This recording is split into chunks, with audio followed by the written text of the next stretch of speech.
एक गांव में बुढ़िया अपने बेटा बेटी के साथ रहती थी। उसने उन दोनों का विवाह कर दिया था। सावन का महीना आया तब माँ ने अपने बेटे से कहा कि तेरी बहन के वीरपुली का व्रत है, तुझे वीरपुली का सामान लेकर उसके ससुराल जाना पड़ेगा। तब भाई ने माँ की बात मानकर वह रवाना हो गया। चलते चलते उसे रास्ते में एक जंगल में एक सांप दिखाई दिया जिसके पूंछ में आग लगी हुई थी। उसने उस पर मिट्टी डालकर उसकी जान बचाई, लेकिन आधा जला सांप क्रोधित हुआ और उससे कहने लगा कि मैं तुझे डसूंगा। तब भाई ने विनती कर कहा कि आज मेरी बहन का वीरपुली का व्रत है, वह भूखी प्यासी मेरा इंतजार कर रही है, मैं अपनी बहन को वीरपुली का सामान देकर वापस आऊंगा। तब सर्प ने कहा कि मुझे मनुष्यों पर भरोसा नहीं है।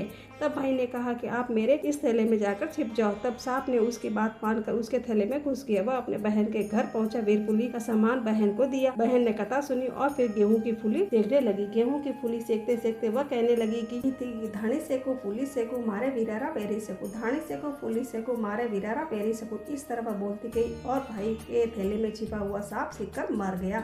भाई बहन ने मिलकर खाना खाया। वह अपने घर के लिए रवाना हुआ। तब उसने थैले में देखा कि सांप तो मरा पड़ा है और सोने की चेन में बदल गया है। तब भाई ने बहन को सारी बात बताकर वह सोने की साखली अपनी बहन को उपहार स्वरूप दे दी और उसने मना किया। तब भाई ने कहा कि बहन, ये तेरे व्रत का फल ही है जो आज मैं तेरे सामने जीवित हूँ, इसलिए इसे तू रख, ये तेरे भाग्य का है। फिर वह अपने घर की तरफ चल पड़ा और घर पहुंचकर अपनी माँ को सारी बात बताई। पीछे से उसकी पत्नी ने सारी बात सुनी और वह हट करने लगी कि वह सोने की साखली तो मुझे चाहिए, ला कर दो। कहते हैं ना, प्रिय हट बाल हट और जोग हट, ये किसी के मानने से नहीं सुनते।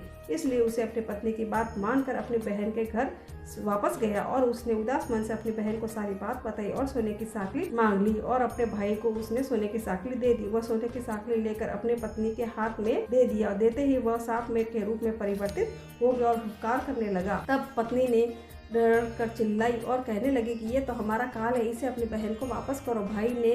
भाई के लेते ही वह फिर से सोने की परिवर्तित हो गया और भाई वापस अपनी बहन के ससुराल गया और उसे देते हुए कहा कि बहन, ये तो तेरे भाग्य का, इसलिए इसे तू रख। कहानी का सार यही कहता है कि बहन बेटी को दी हुई चीज़ को वापस नहीं लेना चाहिए। अगर आपको मेरी ये कहानी संक्षिप्त में सुनी है तो आप मेरे इसमें दिए गए लिंक पर जाकर आप पूरी कहानी सुन सकते हैं।